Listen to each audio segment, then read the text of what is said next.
ભગવાન વાલ્મીકી એ વડલાની વડવાઈઓને ભેગી કરી ગાંઠ વાળી અને એમાં કંઈ ઝૂલા જેવું હિંચકા જેવું બનાવે અને સીતા પોતાના બાળકો સૂર્યવંશની આ મહાન મહિલા એના સંતાનોને એમાં સુવડાવી અને એ જનેતા શિક્ષણ આપતી હતી.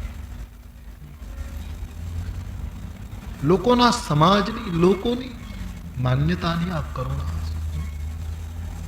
સીતાને ઘોર જંગલમાં અમે પુત્રો જણાવ્યા છે, કૃષ્ણને ભીલ ના બાણે અમે પોતે હણાવ્યા છે, કલમ ધ્રુજે કથા લખતા અમારી પાપ પોથીની મહાત્મા સંત મોહનને અમે પોતે હણાવ્યા છે. આ લોકના સાગરમાં કોઈ નાવથી તરશો નહીં અને દુનિયા તણા દો રંગના ધોખા. મંસૂર સત્યની ઘોષણા કરવા ગયો તો શૂળી ઉપર ચડાવી દીધો. મંસૂરના ઇતિહાસમાં ઈરાનમાં ઇતિહાસમાં એમ લખ્યું કે 1 લાખ માણસો ભેગા થયા શૂળી જોવા. એક સૂફી સંત, એક પ્રેમી મહાત્મા, એક જબરદસ્ત ફકીરી, એને જયારે શૂળી મળી અને મંસૂર જેવા એ માનવને મહામાનવને જયારે શૂળી ઉપર લઈ ગયા ત્યારે 1 લાખ માણસો તમાશો જોવા ભેગા. કોઈ બોલતો નહીં, બધા આંખો આમ જોવે ક્યારે શૂળી. અને શૂળી ઉપર ચડાવ્યા બરાબર અને હવે છેલ્લી ક્ષણો હતી ત્યારે મંસૂરને કોઈએ પૂછ્યું કે તમે આટલી બધી તમારે કુરબાની આપવી પડે, કઈ ભૂલ નહીં તો પણ? બોલે મારું ભલે મૃત્યુ થાય પણ આજ મને ખૂબ જ આનંદ છે.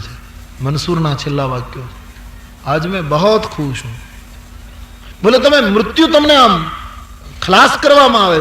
બોલે હા, ભલે હું મરું પણ આજ મને ખરેખર ખૂબ આનંદ છે. કેમ કે મને ભલે શૂળી ઉપર ચડાયો પણ 2 લાખ આંખો ઊંચું જોતા તો શીખી જે સતત નીચું જોતી હતી. આ 1 લાખ માણસોની 2 આંખ એ હવે ઊંચાઈ ઉપર જોતા તો કમસે શીખી. કમસે કમ મારી કુરબાની સફળ થઈ. સંતો એક એક વાત ઉપર આ રીતે કુરબાન થયા છે.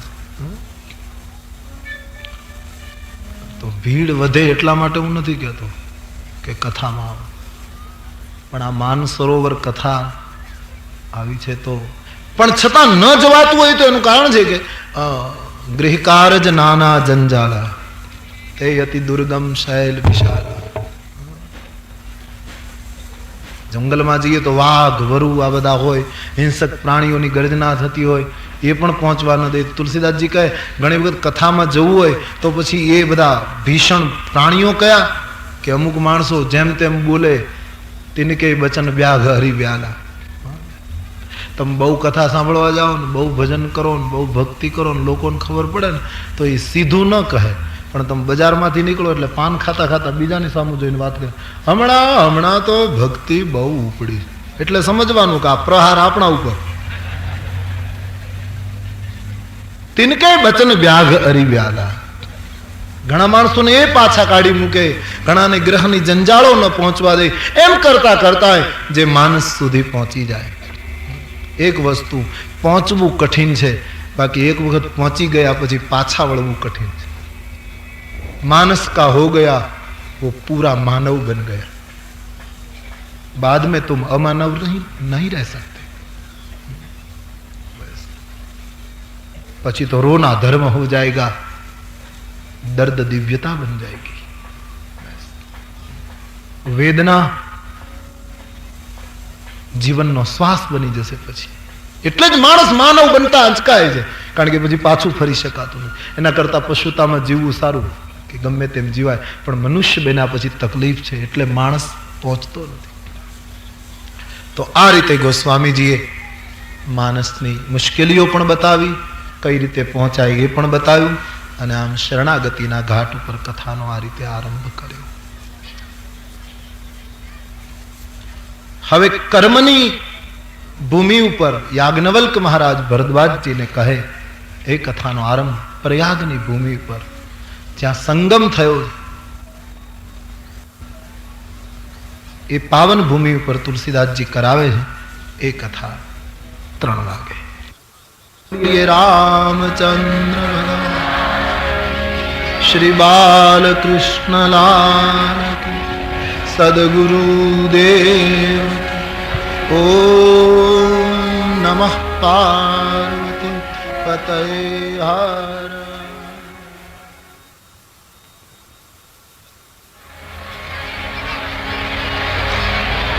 लोकाभिरामं रणरङ्गधीरं राजीवनेत्रं रघुवंशनाथं कारुण्यरूपं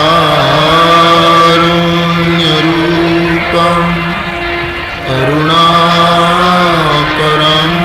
तं श्रीरामचन्द्रं शरणं प्रपद्ये. मनोजवं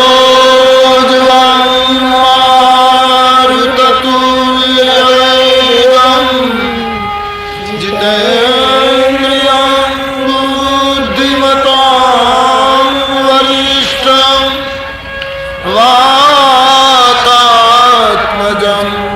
वानरयूथमुख्यं श्रीरामदूतं शरणं प्रपद्ये. बोलिए रामचंद्र भगवान श्री बालकृष्ण सद्गुरुदेव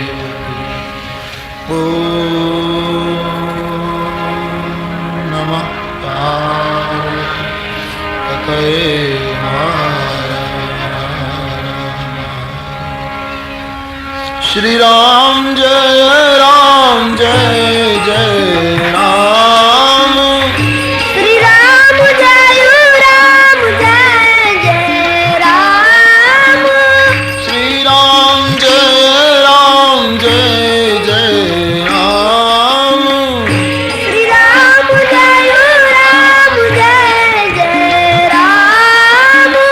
श्री राम जय राम. श्री राम जय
ગોસ્વામીજીએ કથાનો આરંભ કર્યો, પોતાના મનને શ્રોતા બનાવી.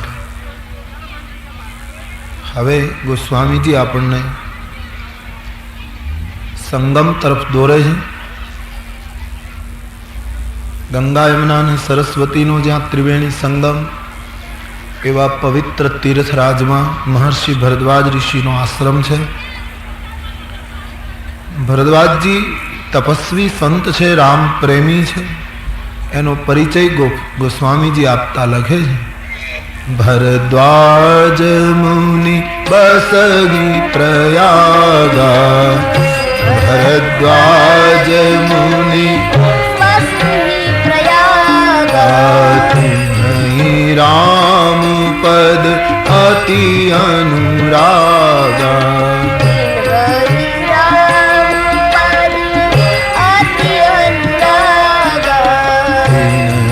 राम पद अति अनुरागा, राम पद अति अनुरागा, तापस समदम दया निधाना, तापस समदम दया निधाना, तापस समदम दया निधाना, तापस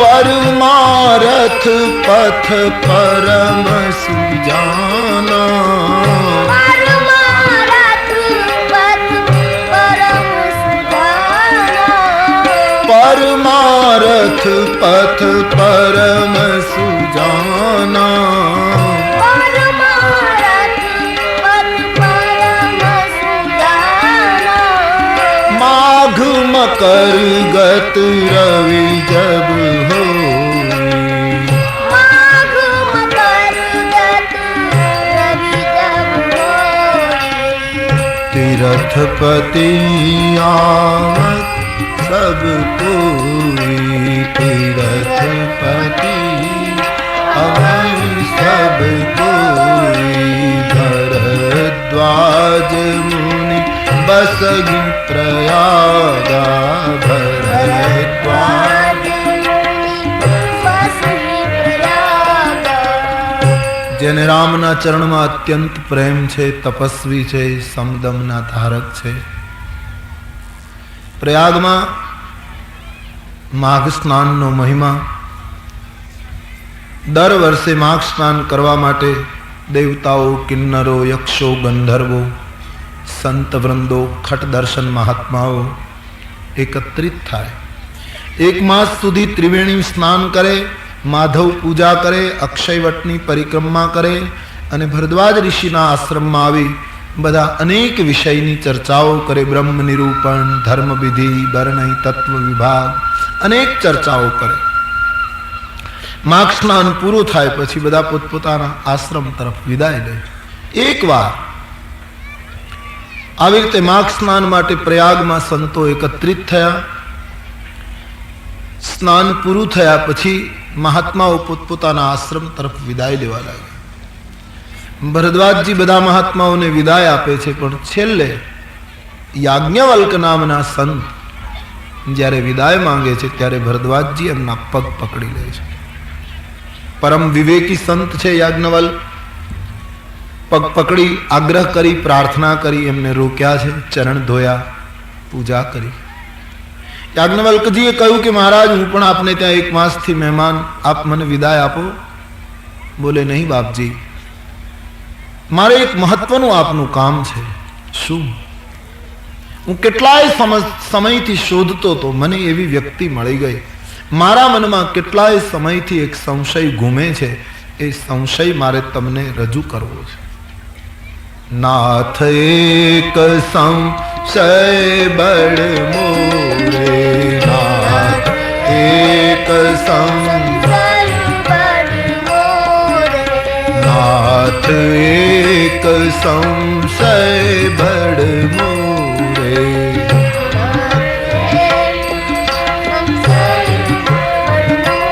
મને એક સંશય છે બાપજી, આપના હાથમાં તો વેદોના તત્વો ઘૂમે છે, પણ એ સંશય પૂછતા મને સંકોચ અને ભય બે વસ્તુ અટકાવે.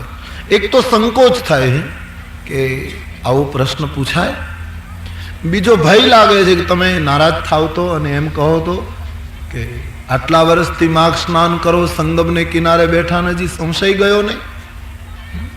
સંતને સંશય થાય જીવનમાં તો ગોસ્વામીજીએ માર્ગદર્શન આપ્યું કે જ્યાં ત્યાં ન પૂછશો, કોઈ સંતને પૂછજો. એવી ભૂમિકા ઉપર પૂછજો કે જ્યાં ત્રિવેણીનો સંગમ હોય, જ્ઞાન, ભક્તિ અને કર્મનો સંગમ હોય. તો સંશય થાય કોઈ પણ નહીં, પણ પૂછવાની જગ્યા બરાબર ગોતજો. જ્યાં ત્યાં પૂછવાથી સંશય ઉલટાનો વધશે અને સંશયનું પરિણામ ગીતાકારે સારું નથી બતાવ્યું. અંતિમ નિર્ણય આપી દીધો ગીતાકારે કે સંશય આત્મા વિનશ્યતિ. પૂર્ણ કરી દીધું. બને ત્યાં સુધી સંશય થાય નહીં તો સારું, અને થાય તો કોઈ સંતને, કોઈ ઋષિને, સાધુ ચરિતને પૂછજો. જ્યાં ત્યાં ન પૂછાય. આમાં કોને પૂછો? બધા સંશયગ્રસ્ત છે. કોઈ એવી વ્યક્તિને પૂછજો. તો યોગ્ય વ્યક્તિ બરાબર પસંદ કરી છે. અને બાપજી રજૂ કરતા દુઃખ થાય છે, પણ ન રજૂ કરું, છુપાવું તો પણ તકલીફ. કારણ કે સંત કહી અસ નીતિ પ્રભુ, શ્રુતિ પુરાણ મનુ ગાવ, હો ઈન બિમલ વિવેક ઉર ગુરુ સન કિએ દુરાવ. સંત, પુરાણ, ઉપનિષદ, શ્રુતિ, મનુ, સ્મૃતિકાર બધા એક વાતને દ્રઢતાથી કહે છે કે ગુરુની આગળ કોઈ વસ્તુ છુપાવવામાં આવે તો સાચો વિવેક પ્રાપ્ત ન થાય. बहुत बढ़िया सूत्र है ये. આપણા જે ગુરુ હોય, આપણે જેને ગુરુ સ્થાને સ્થાપ્યા હોય, આપણા જીવનમાં જેના દ્વારા ક્રાંતિ થઈ હોય, આપણું જીવન અંધકારમાંથી પ્રકાશમાં મુકાઈ ગયું હોય જેના દ્વારા, એ આપણો ગુરુ. અને એ ગુરુના પાસે કોઈ વસ્તુ છુપાવવી, એને કોઈ દિવસ વિમલ વિવેક પ્રાપ્ત થતો નથી. કોઈને ગુરુ બનાવતા પહેલા ખૂબ વિચારજો, અને એક વખત કોઈનું ગુરુ પદ સ્વીકાર્યા પછી એની પાસે કઈ છુપાવશો નહીં. સંત પાસે, ગુરુ પાસે કશું છુપાવાય, એનું પરિણામ સારું નથી. પછી તમને માહિતી મળે, જ્ઞાન ન મળે. જ્ઞાનમાં માહિતીમાં બહુ તફાવત. સંત અને ગુરુની પાસે કોઈ વસ્તુ છુપાવાય. આજે તો લોકોને ગુરુ એવો જોઈએ જે એનું કયું કર્યા કરે, એવી પરિસ્થિતિ. સંત અને ગુરુ પાસે કંઈ છુપાવાય. ભગવાન પરશુરામ પાસે કર્ણ છુપાવે છે, એટલે કે પોતાની જાત છુપાવીને વિદ્યાભ્યાસ કરતા હતા. કર્ણ, પરશુરામજીએ સંકલ્પ કરેલો કે બ્રાહ્મણ સિવાય કોઈને વિદ્યાભ્યાસ ન કરાવો, કારણ કે ક્ષત્રિયોના તો એ કાળ હતા. પરશુરામ તો કર્ણએ કહ્યું નહીં, બ્રાહ્મણ બની વિદ્યા શીખવા લાગ્યા. એક દિવસ પરશુરામજી સૂતા છે અને કર્ણ ગુરુદેવના પગની સેવા કરે, ચરણ સેવા કરે. એમાં રાત્રિનો સમય, કર્ણના પગે કે કીડો કરડવા લાગ્યો, અને કીડાના કરડવાથી પગમાંથી લોહીની ધારા વહેવા લાગી. લોહીનો રેલો પરશુરામજીના પગ તલે ગયો. કંઈક ગરમ ગરમ લાગ્યું એટલે એકદમ ઊભા થઈ ગયા. વત્સ, બેટે, આ શું ગરમ લાગે? બોલે, બાપજી મારા પગમાંથી લોહી નીકળે છે. કેમ? કાંઈ કોઈ કીડો મને કરડે છે એટલે એમાંથી લોહી નીકળે. તને એકદમ ઊભા થઈને જોયું તો ઘણું લોહી નીકળે છે. કીડો કરડે અને છતાં તું ઉઠ્યો નહીં, તે સેવા છોડી નહીં, તે બૂમ ન પાડી? બોલે, બાપજી હું હલું ચલું તો આપની નિદ્રામાં ખલેલ પડે, આપની સેવામાં વિઘ્ન થાય. મેં તો તમારા ચરણનું ધ્યાન રાખવાનું હોય, મારા ચરણનું મારે ધ્યાન ન રાખવાનું હોય. કીડો કરડ્યો, આટલું લોહી નીકળ્યું તોય તું ઊભો ન થયો? પરશુરામજીને શંકા થઈ કે આ બ્રાહ્મણ નહીં, બ્રાહ્મણ ભાગ્યો હોય. બ્રાહ્મણના સ્વભાવમાં નથી. પરશુરામજીએ પ્રકૃતિનો વિચાર કર્યો, આ ક્ષત્રિયનો સ્વભાવ છે. આ સહનશીલતા બ્રાહ્મણની નથી. બ્રાહ્મણના સ્વભાવમાં આ વસ્તુ ન આવે. તું બેસી રહ્યો આટલું થવા છતાંય એ પ્રકૃતિ ક્ષત્રિયની છે. તે કંઈક મારા આગળ છુપાવ્યું, જલ્દી ખુલ્લું કર, નહીતર શાપ આપીશ. આન કર્ણ મુશ્કેલીમાં મુકાય છે. કહ્યું, બાપજી મને માફ કરજો, હું કર્ણ છું, બ્રાહ્મણ નથી. પરશુરામજી કહે છે, ધર્મ સંકટ, તને શું કહું? શિષ્ય બનીને તે વિદ્યા પ્રાપ્ત કરી, ગુરુની પાસે પડદો રાખ્યો. જા, મારો શાપ છે, મેળવેલી તમામ વિદ્યા અંત સમયે, ખરે સમયે, બરાબર ઉપયોગના સમયે તને ભૂલાઈ જશે. ઓહીન બિમલ વિવેક ઉર ગુરુ સન કિયે દુરા. કોઈના ચરણમાં એક વખત મસ્તક ઝુકાવી દો, પછી જીવન સમર્પિત કર્યું એવો ભાવ રાખો. આપણે ગુરુ શિષ્યની પરંપરા જ આ છે. કોઈના થઈ ગયા, બસ પૂરું થઈ ગયું. અને એ દ્રઢ વિશ્વાસ પેદા થાય તો એ શ્રદ્ધા તારી દે છે. એક માટીનું પૂતળું બનાવે એકલવ્ય, અને અર્જુન કરતા આગળ નીકળી જાય. કયું તત્વ કામ કરી ગયું? ગુરુ ભક્તિ. ગુરુ ભક્તિમાં બહુ શક્તિ છે, અદ્ભુત શક્તિ. ગુરુ ભક્તિના અનેક ઉદાહરણો છે. તો કોઈ ગુરુના ચરણ પકડ્યા પછી એની પાસે કઈ છુપાવું. સત્ય કી રાહ સદગુરુજી ને સત્ય કી રાહ બતા. સદગુરુજી ને गालो एक बार, भाव से गाइए, सब गाइए. इतनी संख्या में आप बैठे हैं, प्रेम से गाइए. આ ગાવાના દિવસ છે, પછી રોવાનું જ છે 9મા દિવસ પછી. ગાલો, ભાવ से गालो, सब गाइए. सदगुरु जी ने सत्य की राह बताई.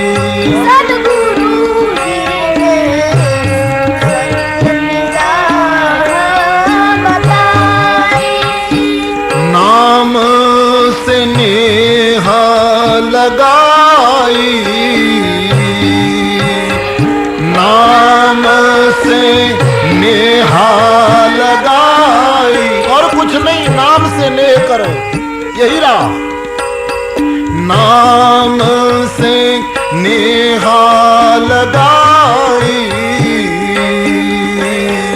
नाम से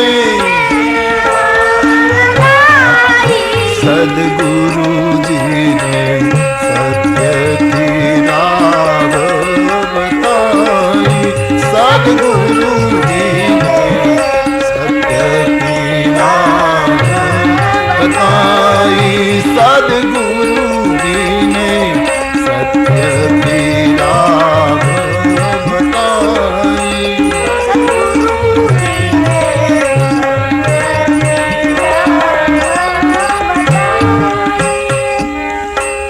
मोरे मन की सब भ्रांति मिटाई. मोरे मन की सब भ्रांति मिटाई.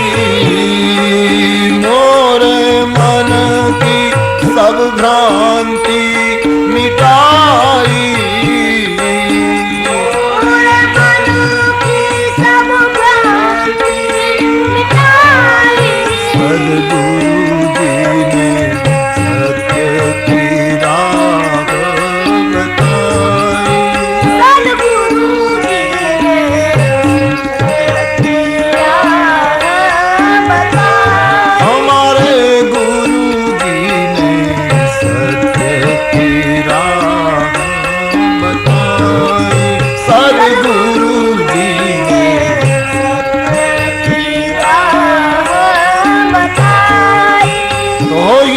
વિવેક ઉર ગુરુ સન કિયે દુરાવ. ગુરુની આગળ કંઈ છુપાવાય નહીં. બોલો મહારાજ, જે કહેવું હોય તે કહો, પૂછો. બાપજી, પ્રશ્ન એક જ સતાવે છે. ભરદ્વાજજીના પ્રશ્નમાંથી રામાયણનો પ્રારંભ થયો. બાપજી, રામ નામનો આજ ખૂબ મહિમા છે ચારી બાજુ. સંત, પુરાણ, ઉપનિષદ બધા રામ નામનો મહિમા ગાય છે. ત્યાં સુધી વાંધો નહીં, પણ અવિનાશી શિવ એ પણ સતત રામ નામનો મહિમા ગાય છે, રામ નામ જપે છે. તો મારા મનમાં એ પ્રશ્ન ઉઠે છે કે એ રામ કોણ છે જેનો આટલો નામ મહિમા ગુંજે છે? હા બાપજી, એક રામની તો મને ખબર છે, દશરથજીના પુત્ર, સીતાજીના પતિ. એને વનમાં જવું પડ્યું, સીતાજીને કોઈ લઈ ગયું તો એમણે રાવણને મારી નાખ્યો, પાછા આવ્યા, અયોધ્યાની ગાદી મેળવી. આ રામની તો મને ખબર છે. પણ જેના નામનો મહિમા વેદ પુરાણો ગાય, જે નામનો જપ અખંડાનંદ શિવ કરે, એ રામ કોઈ બીજા અને દશરથના પુત્ર રામ પણ બીજા, અથવા તો બંને એક, આ મારા મગજમાં નક્કી થતું નથી. એટલે આપ નિર્ણય આપો કે રામ કોણ? રામ કવન પ્રભુ પૂછું તો આપ મને સમજાવો. મને પૂર્ણ વિશ્વાસ છે બાપજી, આપ જે કહેશો એ સહી હશે.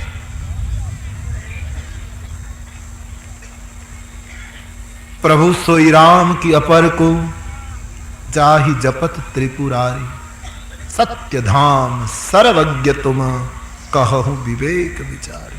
तो राम कोण ए प्रश्न माथी रामायण शरू थई अने उत्तरकांड में राम समान प्रभु नाही कहूं त्यां पूरुं थई जाय. तो राम कोण एना प्रत्युत्तर में राम कथा कहवानी छे. भरद्वाजजी नो प्रश्न सांभळी याज्ञवल्क मुस्काया. भरद्वाजजी ने कहूं, महाराज आपनो प्रश्न हूँ समझी गयो. तमे साचा राम प्रेमी छो, रामनी तमाम प्रभुताना ज्ञाता छो, पण छतांय मूढ़ माणसनी जेम मने प्रश्न कर्यो, कारण के तमे रामना गूढ़ चरित्र, गूढ़ रहस्यों ने जाणवा मांगो. बाकी तो आपने खबर छे के राम तत्व शुं छे. तमारा जेवा संत राम कथा सांभळवा माटे उत्सुक बन्या छे અને મારે રામ કથા કહેવાનું સદભાગ્ય પ્રાપ્ત થયું છે. હું અવશ્ય રામ કથા કહીશ. આમ કહી યાજ્ઞવલ્ક મહારાજ રોકાઈ ગયા. કથાની રુચિ હતી સાંભળવાની, માટે આવો પ્રશ્ન કર્યો. ભરદ્વાજજી બેઠા છે, અક્ષય વટની છાયા, મહર્ષિ યાજ્ઞવલ્ક વેદિકા ઉપર વિરાજિત અને ભગવાનની કથાનો આરંભ કરવા. ત્યાં પણ એક જ શ્રોતા. तुलसीदासजीए शुरुआत करी त्या तो कोई नहीं, पोतानु मन ज श्रोता.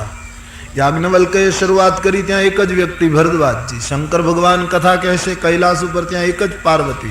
आ बधा वक्ताओनी सभामां बहु भीड़ नथी. आ कागभूषणजीनी सभामां छे वृद्ध वृद्ध विहंगो त्या उभा हाजरी आपे छे. एक एक व्यक्ति कथामां बैठी, छतांय कथा केटली अद्भुत थई कि आज युगो थई गया एनु आपणे गान करवू पड़े. हाँ, आनो अर्थ एम थाय के कथा में संख्या केटली ये महत्वनु नथी, संख्या में एकाग्रता, भाव ए केटलू ए महत्वनु. एनो अर्थ संख्या थाय एनो इनकार पण नथी, पण एनी साथे एकाग्रता. नहीतर खेड़ा जिल्ला में एक गाम में हूँ कथा कहतो तो पछी कथा करीने घरे यानी उतारे जतो तो तो चालीने जतो तो मारी आगळ बे दादा चाले. बनेली घटना, बे दादा चाले, एने खबर नहीं, अमे पाछळ છીએ. બંને પ્રસાદ ખાતા હતા. એટલે એનો અર્થ એમ થયો કે એ કથામાં છેલ્લે સુધી બેઠેલા હોવા જોઈએ તો જ એના હાથમાં પ્રસાદ હોય. એક દાદા બીજાને પૂછે પ્રસાદ ખાતા ખાતા, કથા ક્યાં પહોંચી? હવે આ પાછું અમે સાંભળ્યું એટલે અમને એમ થાય ને કે આખો દિવસ અમે બૂમો પાડીને આ બાપા એમ પૂછે કથા પહોંચી ગયા, એણે શું કર્યું છે?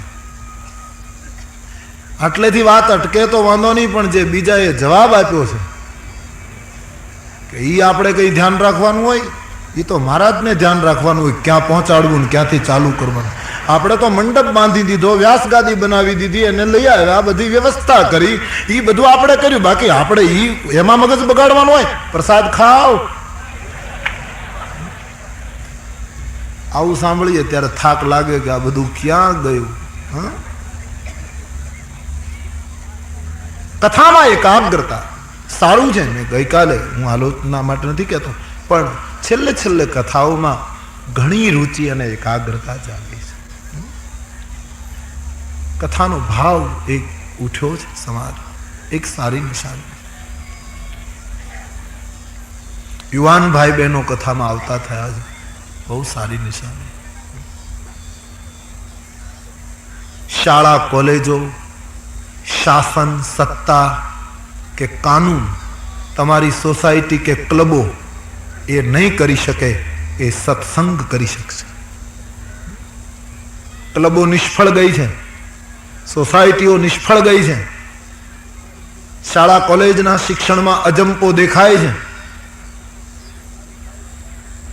શું મેળવ્યું એ કઈ દેખાતું નથી. શું મેળવ્યું આટલા વર્ષ પછી? સત્સંગમાં કંઈક મળે છે. સત્સંગમાં આવેલો જીવ ખોટું કરતા અચકાશે. 9 દિવસ સાંભળ્યા પછી કેટલી અસર રહેશે મને ખબર નથી, એની ચિંતા પણ નથી. પણ એક વસ્તુ તો ચોક્કસ કે એક વખત કથા સાંભળ્યા પછી કંઈક ખોટું કરવા જતા તમને તુલસીની ચોપાઈ રોકશે કે રોક. એક વખત તો રોકશે, પછી તમે એને ગણકારો નહીં નીકળી જાઓ તો એક વાત જુદી, પણ પછી પાપ કરતા આંચકો લાગશે. મારાથી આમ ન થાય, મારાથી આમ ન થાય. સત્સંગ જે કરે એ શાસન અને કાનૂન ન કરી શકે.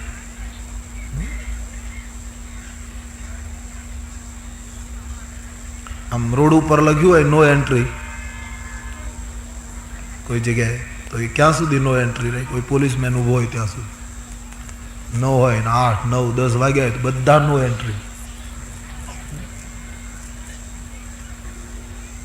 કાનૂન નથી કરી શકતું. અને મારો અનુભવ છે પોતાનો કે અમે આમ નીકળીએ કથા પૂરી કરીને કે આવતા હોય ગાડીમાં, હું દરેક જગ્યાએ આ જોઉં છું. અમે નીકળ્યા હોય ને આમ ખબર પડે કે ગાડી છે, બાપુ જાય એવું એમ જોયે એટલે ઘણા સિગારેટ પીતા હોય, સિગારેટ ફેંકી દે. અમે તો કહ્યું નથી કે તમે સિગારેટ ફેંકી દો, પણ એક સત્સંગની, એ તુલસીના ગ્રંથની, ભારતના સાધુ સંતો તરફનો એક આદર બતાવે છે સમાજ. એ ક્યાંથી આવ્યું? એ સ્વયં ભાવ ક્યાંથી ઉઠ્યો? એ સત્સંગનો પ્રતાપ છે.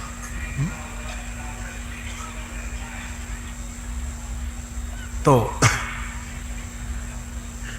ભીડ કેટલી એ મહત્વનું નથી, ભાવ, એકાગ્રતા.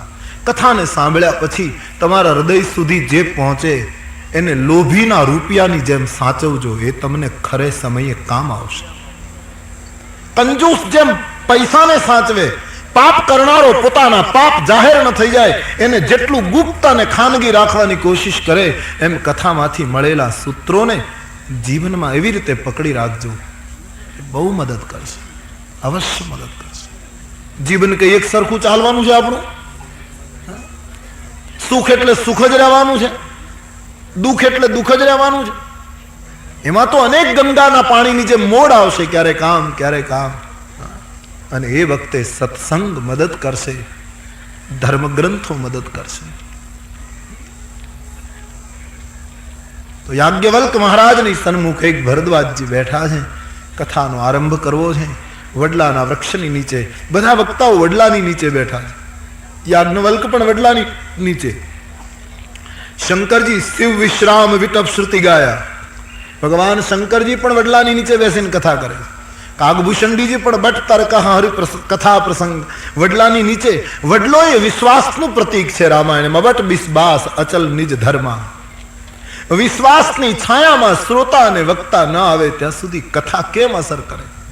વક્તાને પોતાના ઈષ્ટ ઉપર વિશ્વાસ હોવો જોઈએ, ગ્રંથ ઉપર વિશ્વાસ હોવો જોઈએ, શ્રોતાઓને એ ગ્રંથના શબ્દો ઉપર વિશ્વાસ હોવો જોઈએ. કથાનો આરંભ કરતા યાજ્ઞવલ્ક મહારાજ પરમાત્માનું સ્મરણ કરે છે, મંગલાચરણ કરે છે, ભગવાન રાઘવેન્દ્રને યાદ કરે છે. નવ કંજ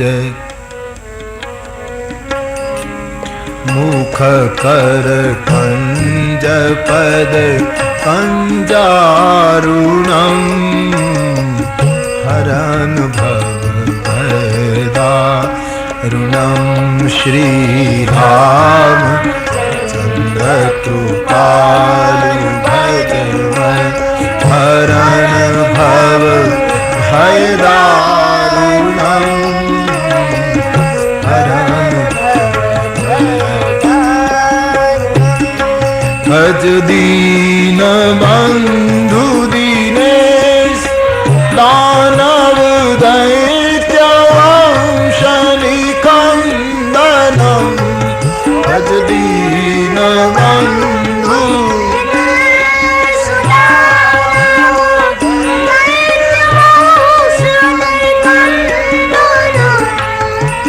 दैत्य वंश निकंदनम रघुनंद आनंद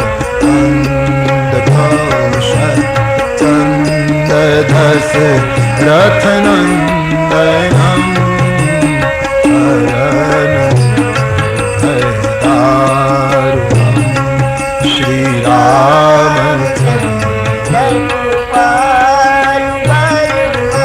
राघवं रामचंद्रं च रावणारिं रमापतिं राजीवलोचनं रामं तं वन्दे रघुनन्दनं रामाय रामभद्राय रामचंद्राय वेधसे रघुनाथाय नाथाय सीताय पतये नमः तरुणो रूप संपन्नो सुकुमारो महाबलो पुंडरीक विशालाक्षो चिरकृष्णाजिनाम्बरो दक्षिणे लक्ष्मणो यस्य वामे च जनकात्मजा पुरतो मारुतिर्यस्य तं वन्दे रघुनन्दनं भयदारुण्यं हरन दारुणं श्रीराम